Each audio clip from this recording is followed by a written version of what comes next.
menyesal cuma bentaran doang tapi dosanya gede. Padahal udah selesai udah nyesel kan? Apalagi di pinggir jalan nantinya uang udah habis, dosanya gede, enaknya bentaran doang.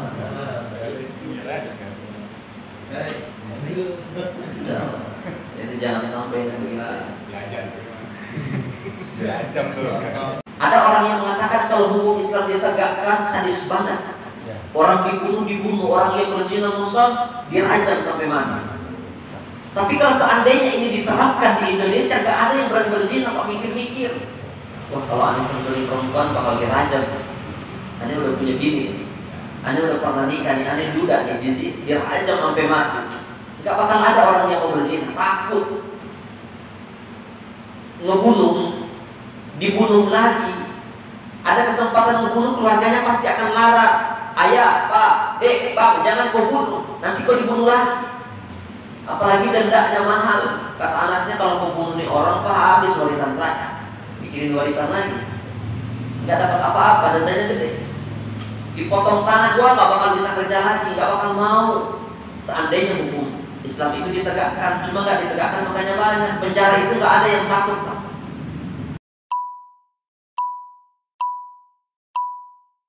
Saya lanjutkan kitab Riyadhus Shalihin bab taubah. Hadis yang pertama. Jadi malam sebelumnya kita itu belum membaca hadis. Itu baru qala ulama, perkataan ulama tentang taubat. Bahwa bertobat itu yang pertama kita harus menghentikan, stop segala celah dari kemaksiatan tersebut. Kemudian kita menyesali dan berjanji tidak akan pernah melakukan itu. Dan ketika berhubungan dengan manusia, maka hak-hak itu harus kita kembalikan, baru kita bertobat kepada Allah Subhanahu wa ta'ala. Apalagi kalau seandainya di Indonesia itu sudah ditegakkan atau kita menggunakan sistem Islam, hukum Islam. Di dalam Islam itu yang mencuri dipotong tangannya. Namun itu pun ada batasan-batasan. Tidak semua yang mencuri harus dipotong tangannya.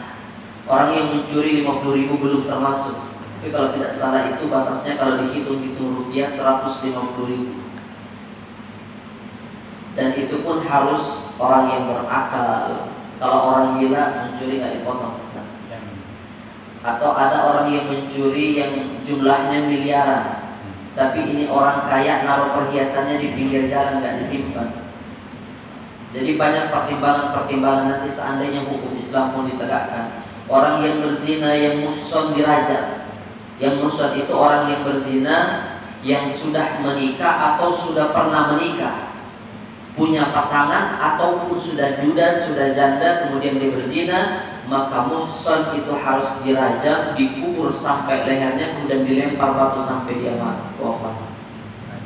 Tapi kalau gairul muhson itu masih dicambuk 100 kali, baru dosanya diampuni oleh Allah Subhanahu wa ta'ala.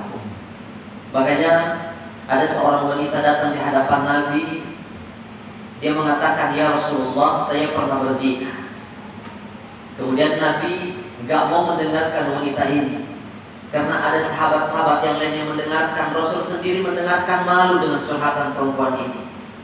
Maka Rasul berpikir, apakah wanita ini gila? Maka dicuekin sama Nabi. Tapi diulangi, ya Rasul, saya sudah berzina dan saya pengen bertobat. Akhirnya kata Rasulullah, kau datang lagi di hadapanku saat engkau sudah hamil. Begitu dia sudah hamil lagi-lagi, dia datang, ya Rasulullah, saya sudah hamil dan saya mau dirajam saat ini, karena dia berzina muhsan. Kemudian kata Nabi, kau kembali lagi sampai kau melahirkan. Setelah dia melahirkan, hari pertama nifasnya dia datang di hadapan Nabi, ya Rasul, lagi-lagi saya mau bertobat kepada Allah, saya mau dirajam agar dosa saya diampuni sama Allah. Apa kata Rasulullah? Kemudian kalau saya rajam engkau hari ini, siapa yang akan menyusui anakmu? Maka kembalilah setelah anakmu sudah bisa disapi. Begitu sudah bisa disapi, baru wanita ini kembali lagi sama Rasulullah. Kemudian di saat itu ditegakkanlah hukum Islam, dirajam wanita ini. Kemudian kata sahabat, karena Rasul di saat itu pun mengurus jenazahnya di sebuah riwayat-riwayat yang lain. Kemudian kata sahabat, ya Rasulullah, engkau mengurus jenazah seseorang yang sudah berzina kepada Allah dan muhsan. Apakah Rasulullah SAW, seandainya niat perempuan tadi dia bertobat kepada Allah dikumpulkan untuk memintakan ampun seluruh dosa penduduk di kota Madinah ini, insya Allah itu pun cukup untuk mengampuni dosa-dosanya. Karena niatnya gak ada yang tahu bahwa dia sudah berzina, yang menjadi sebuah bukti dia hamil dan tidak punya suami di saat itu, dan dia menyerahkan dirinya di hadapan Rasulullah. Coba kalau di zaman sekarang ada orang yang ngebunuh gak ada yang tahu, gak ketahuan. Begitu gak ketahuan, mana mau nyerahin dirinya ke polisi. Apalagi kalau hukum Islam ditegakkan, orang yang membunuh dibunuh lagi. Tapi membunuhnya pun gak langsung dibunuh. Ketika kita membunuh seseorang, dipenggal kepala kita, itu hukum Islam. Tapi gak langsung dipegang. Orang yang kita bunuh keluarganya kumpul di hadapan kita saat hukum pancung tersebut.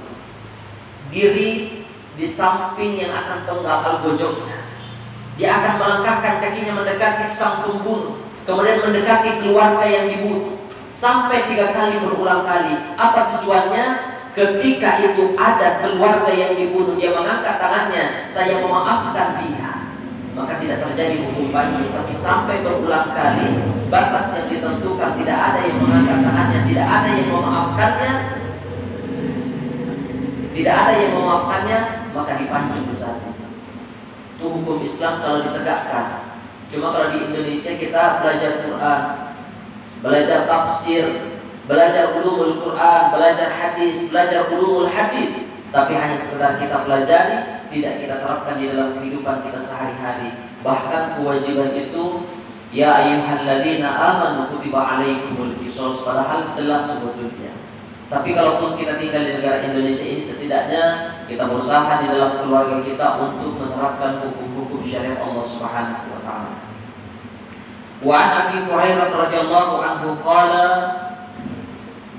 dari Abi Hurairah radhiyallahu anhu qala, sami'tu Rasulullah sallallahu alaihi wasallam, saya mendengarkan Rasul sallallahu alaihi wasallam yaqul, berkata, wallahi.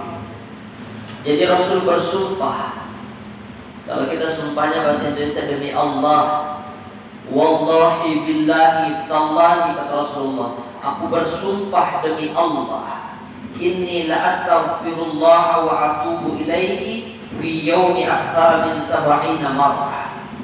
Dalam satu hari, fil yaum, aku beristighfar akthar min 70 marrah, lebih banyak daripada 70 kali beristighfar kepada Allah.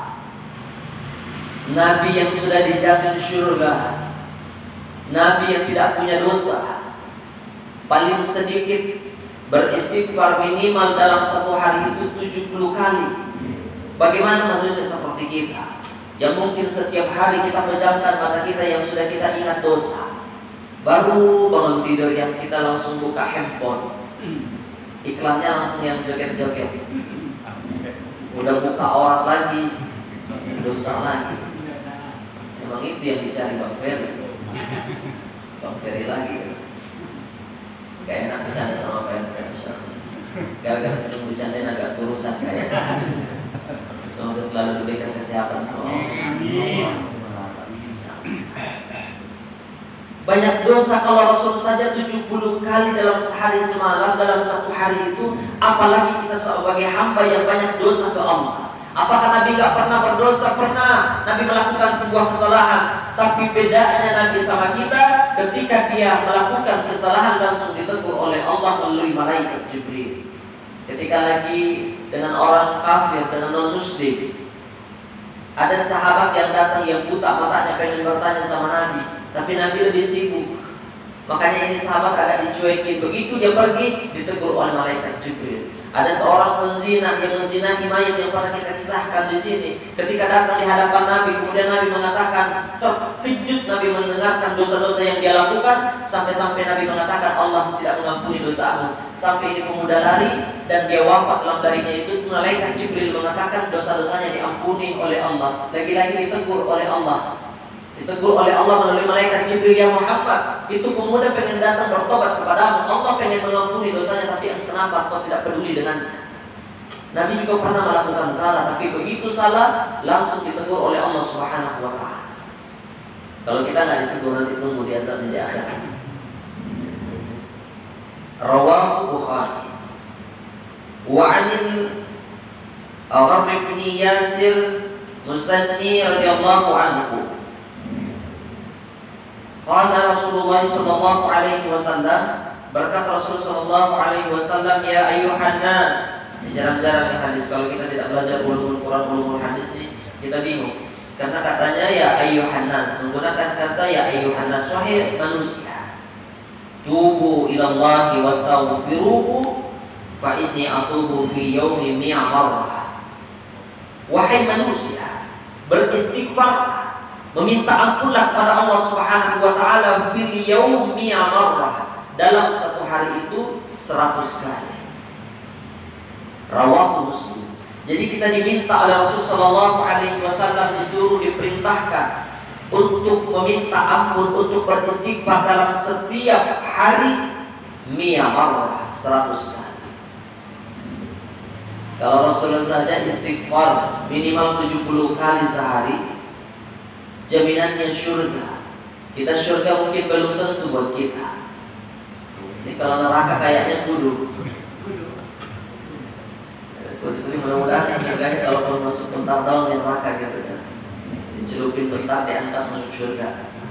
Jadi celupin 1 hari, masya Allah. Kalau 1000 hari bandingan, kita aja hidup nggak sampai 100 tahun. Saya aja sekarang baru 31 tahun, kayaknya udah lama banget. Masya Allah. Makanya banyak bertobat kepada Allah, karena kita pasti banyak berdosa kepada Allah. Dan yakinlah sebesar apapun dosa yang kita lakukan, sebanyak apapun, sebesar, setinggi apapun, ampunan Allah jauh lebih tinggi, lebih besar, lebih banyak daripada dosa-dosa yang pernah kita lakukan. Tapi dengan sungguh-sungguh kita bertobat ke Allah. Karena nanti banyak riwayat-riwayat di bab tobat ini yang mengisahkan banyak orang yang barunya mau tobat, belum dia bertobat kepada Allah, tapi dosa-dosanya sudah diampuni oleh Allah.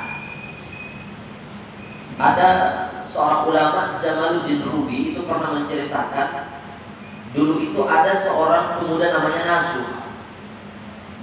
Nasuh ini bekerja di tempat pemandian perempuan. Dosa yang dia lakukan setiap harinya itu selalu berpura-pura menjadi seorang perempuan, tutup auratnya pakai cadar. Jadi gak ketahuan kalau dia seorang laki-laki. Masuk di ruang ganti, di tempat perenang perempuan yang khusus perempuan muslimah. Aktivitas sehari-harinya cuma ngintipin. Padahal ngintipin perempuan itu gak ada enaknya, Ustaz. Cuma ngeliatin doang, gak bisa nikmatin. Cuma itulah nafsu. Makanya kalau teman-teman saya curhat, orang-orang yang hidup di zaman jahiliyah ya, kalau ngomongin zina itu pasti semuanya nyesal. Bang, aneh dulu nyesal, cuma bentaran doang tapi dosanya gede. Padahal udah selesai udah nyesel kan. Apalagi di pinggir jalan ngambilnya uang udah habis, dosanya gede, enaknya bentaran doang.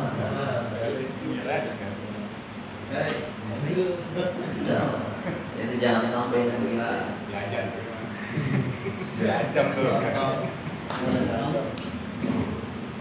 Dan kalau hukum Islam ditegakkan sebetulnya enak. Satu, ada orang yang mengatakan kalau hukum Islam ditegakkan sadis banget. Orang dibunuh, orang yang berzina musuh dirajam sampai mati. Tapi kalau seandainya ini diterapkan di Indonesia, gak ada yang berani berzina, kok mikir-mikir. Wah, kalau aneh sentuhin perempuan bakal dirajam. Aneh udah punya bini, aneh udah pernah nikah nih, aneh duda nih, dirajam sampai mati. Gak bakal ada orang yang mau berzina, takut. Ngebunuh, dibunuh lagi. Ada kesempatan membunuh, keluarganya pasti akan larang. Ayah, pak, dek, bang, jangan kau bunuh, nanti kau dibunuh lagi. Apalagi dendanya mahal. Kata anaknya, kalau kau bunuh nih orang, pak, habis warisan saya. Bikinin warisan lagi, nggak dapat apa-apa, dendanya gede. Dipotong tangan, gua nggak bakal bisa kerja lagi, nggak bakal mau. Seandainya hukum Islam itu ditegakkan, cuma nggak ditegakkan makanya banyak. Penjara itu nggak ada yang takut, Pak. Katanya guru-guru kiai yang keluar itu memotivasi santri, sampaikan kebenaran, jangan takut di penjara. Kenapa? Di penjara itu enak, dikasih makan tiap hari, sholat nggak dilarang. Kalau di luar antum nyantri pulang, orang tua miskin belum tentu bisa makan 3 kali sehari. Di penjara bisa 3 kali sehari. Ngapain takut di penjara? Sampaikan kebenaran. Akhirnya santri-santri nggak takut di penjara. Jadi kalau di penjara itu nggak membuat orang jadi jerah. Apalagi yang kaya-kaya, korupsi triliunan, miliaran, kamar dipesan, ada AC-nya, TV-nya, kulkas di dalamnya, masya Allah, lebih mewah dari kita. Jadi nggak membuat itu jelas. Seandainya hukum Islam itu ditegakkan, maka itu akan menjadi sesuatu hal yang indah di Indonesia. Makanya banyak bertobat ke Allah, dosa kita itu sangat besar. Kita keluar saja, masya Allah. Tapi kalau kita ambil bab darurat, saya pulang lihat perempuan-perempuan di jalan karena nggak ada jalan lain lagi, maka itu masuk darurat. Kecuali ada jalan lain. Ada jalan lain, emang saya sengaja lewati itu jalan. Itu syakeket kan? Udah tahu ada jalan lain, tetap pengen lewatnya di kemana? Cuci mata. Itulah masya Allah, cuci mata bikin otak jadi segar. Katanya tuh begitu. Padahal masya Allah. Karena kalau kita tidak bisa memfilter hidup kita, tontonan kita banyak yang haram. Kita megang handphone pun banyak yang haram. Kalau yang tua-tua pengen maksiat ribet, megang handphone nggak bisa. Bahkan yang jadul-jadul bisa megang handphone cuma WhatsApp, buka YouTube, tapi link-link video porno mungkin nggak bisa. Makanya minta nanti ke saya linknya. Kalau kita anak mensa sama yang suka bikin video di YouTube, link kayak gitu pasti kita tahu. Antara ada yang minta beneran. Itu link-link itu tersembunyi, cuma bisa dicari. Apalagi sekarang ada Telegram. Telegram itu lebih gampang sekarang video-video yang seperti itu, tidak tersembunyi lagi. Kita memfilter hidup kita, kita tutup semua akses-akses yang bisa mengarahkan kita kepada maksiat. Google Chrome itu ketika nanti ada link-link di sana kita pernah menonton sesuatu hal yang baik, kita bersihkan semuanya. Biar nanti kalau mau nyari lagi udah susah. Kalau celah-celah seperti itu tidak kita tutup, maka selamanya kita akan bermaksiat ke Allah. Kita nggak pernah tahu kapan kita wafatnya. Malam hari ini kita belum bertobat ke Allah, kita pernah meminum minuman keras, kita pernah nyakitin hati orang lain, tiba-tiba kita dipanggil oleh Allah, nanti di hadapan Allah kita bertanggung jawabnya berat nanti di hadapan Allah. Jarum saja kita ambil disuruh kembalikan. Nyakitin hati orang, gimana cara ngobatinnya? Makanya banyak taubat sama Allah. Semoga Allah ampuni dosa kita dan yakin ampunan Allah Subhanahu wa taala maha luas, dan hidupkan dalam keluarga itu belajar sedikit demi sedikit kita semakin menjadi hamba yang tunduk dan patuh di bawah hukum-hukum aturan Allah Subhanahu wa taala.